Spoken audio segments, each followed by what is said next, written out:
নমস্কার, জয় মা তারা।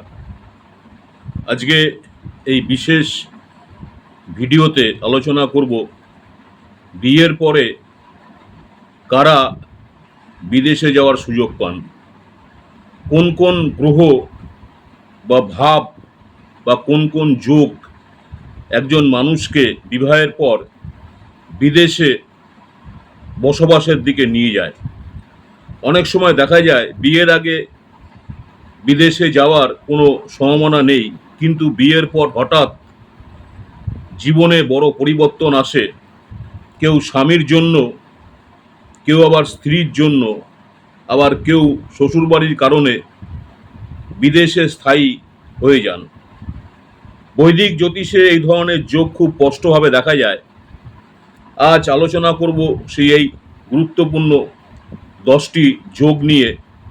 বিস্তারিত আলোচনা করব, ভিডিওটি শেষ পর্যন্ত দেখুন, কারণ শেষের দিকে আমি বলবো কোন যোগ স্থায়ীভাবে বিদেশে বাস দেয়, অর্থাৎ বসবাস করার যোগ্য এনে দেয়, আর কোন যোগ সাময়িক বিদেশ যাত্রা বোঝায় বা বিদেশ যাত্রা করায়।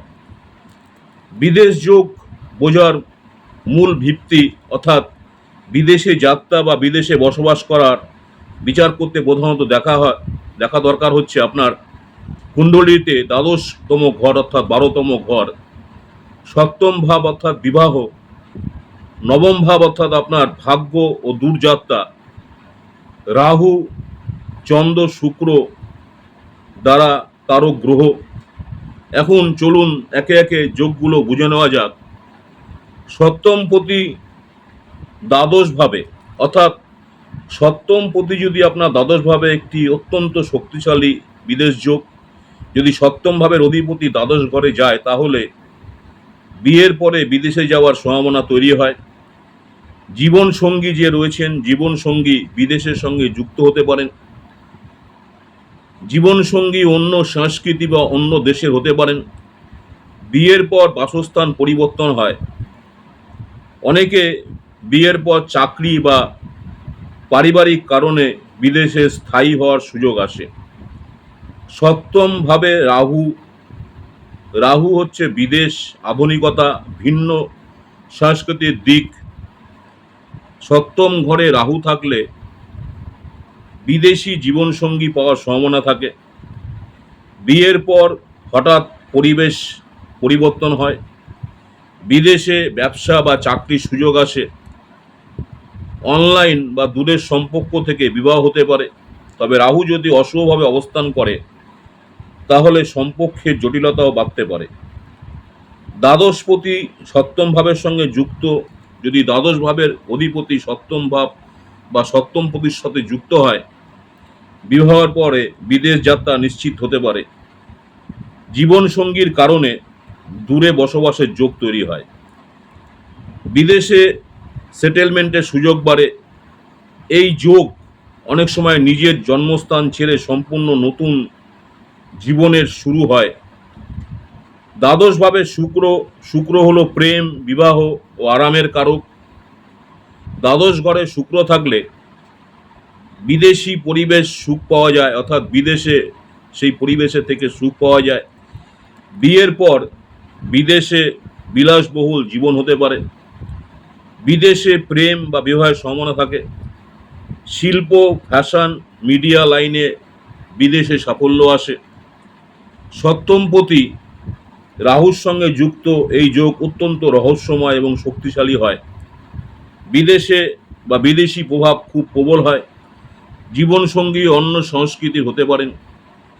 বিয়ের পর জীবন সম্পূর্ণ বদলে যায়। বিদেশে নতুন কর্মজীবন শুরু হতে পারে। অনেক সময় এই যোগ হঠাৎ বিদেশে স্থায়ী হওয়ার সুযোগ এনে দেয়। অর্থাৎ দ্বাদশ ভাবে জীবন সঙ্গীকে নির্দেশ করে। যদি দ্বাদশ কারক অর্থাৎ দ্বাদশ ঘরে থাকে, অর্থাৎ জৈমিনী জ্যোতিষে দ্বারা কারক অর্থাৎ ডিকে মানে হলো যে গ্রহ আপনার জীবন সঙ্গী সম্পর্কে তথ্য দেয়, আর দ্বাদশ ভাব হলো বিদেশ দূরের জায়গা, খরচ, আধ্যাত্মিকতা ও একান্ত জীবনের ঘর। তাই যদি কারো কুণ্ডলিতে দ্বারাকারক গ্রহ দ্বাদশ ঘরে থাকে তাহলে বিয়ের পরে বিদেশে যাওয়ার সুযোগ আসতে পারে। জীবনসঙ্গী দূরের জায়গা বা বিদেশে হতে পারেন। বিয়ের পর নিজের বাড়ি ছেড়ে অন্য জায়গায় থাকতে হতে পারে। আধ্যাত্মিক চিন্তা ও ধর্মের প্রতি আগ্রহ বাড়তে পারে। অনেক সময় দেখা যায় বিয়ের পর হঠাৎ চাকরি, ব্যবসা বা জীবনসঙ্গীর কারণে বিদেশ যাওয়ার রাস্তা খুলে যায়। তবে পুরো ফল জানতে সম্পূর্ণ কুণ্ডলী বিচার অবশ্যই জরুরি আছে। নেক্সট হচ্ছে চতুর্থপতি দ্বাদশভাবে। চতুর্থ ভাব হলে নিজের বাড়ি ও মাতৃভূমি, এই ভাবের অধিপতি যদি দ্বাদশে যায়, জন্মস্থান ছেড়ে দূরে বসবাসের যোগ হয়। বিদেশে বাড়ি বা সম্পত্তি কেনার সম্ভাবনা থাকে। বিয়ের পর অন্য দেশে স্থায়ী হওয়ার সম্ভাবনা পড়ে। 8 নম্বর হচ্ছে দ্বাদশ ভাবে চন্দ্র। চন্দ্র হচ্ছে মন ও আবেগের কারক। দ্বাদশ ঘরে চন্দ্র থাকলে দূরের দেশ বা বিদেশের প্রতি আকর্ষণ তৈরি হয়। বিদেশি সংস্কৃতি ভালো লাগে। সমুদ্র পাড়ে জীবনের স্বপ্ন দেখা যায়। একাকিত্ব বা আবেগজনিত পরিবর্তন আসতে পারে। নেক্সট হচ্ছে নবমপতি সপ্তম ভাবের সঙ্গে যুক্ত। নবম ভাব হলো ভাগ্য, দূরযাত্রা। এই যোগে বিবাহ ভাগ্য পরিবর্তন করে। বিয়ের পর বিদেশে উন্নতির সুযোগ আসে। জীবন সঙ্গীর মাধ্যমে সৌভাগ্য বৃদ্ধি হয়। অনেকের ক্ষেত্রে বিয়ের পর বিদেশে চাকরি বা ব্যবসার দরজা খুলে যায়। আর 10 নম্বর হচ্ছে দ্বাদশভাবে রাহু। এটি হচ্ছে সবচেয়ে শক্তিশালী বিদেশ যোগের মধ্যে একটি। বিদেশে দীর্ঘ সময় বসবাসের সম্ভাবনা। বিদেশে পরিবেশে দ্রুত মানিয়ে নেওয়া। রহস্যময় ও প্রযুক্তিগত যে কাজ আছে, প্রযুক্তিগত কাজ, সেই কাজে আপনার সাফল্য লাভ।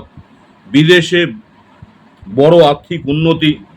তবে রাহু যদি অশুভ হয় তাহলে মানসিক চাপ, একাকিত্ব বাড়তে পারে। দেখুন, শুধু এই একটি যোগ বা যোগ দেখেই কখনো সিদ্ধান্ত নেওয়া যায় না। সম্পূর্ণ জন্মকুণ্ডলী বিচার করতে হয়। বিশেষ করে দেখতে হয় নবাংশ কুণ্ডলী, দশা অন্তর্দশা, রাহু ও শনির প্রভাব, চন্দ্রের অবস্থান, গোচর, এই সব কিছু মিলিয়ে বিদেশ যোগ কার্যকর হয়।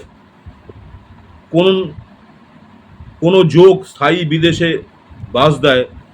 দ্বাদশ ভাব শক্তিশালী হয়, রাহু শুভ প্রভাব দেয়। চতুর্থ ভাব দুর্বল হয়, সপ্তম ও নবম ভাব সংযুক্ত হয়, তাহলে স্থায়ী বিদেশ বাসের সম্ভাবনা অনেক বেড়ে যায়।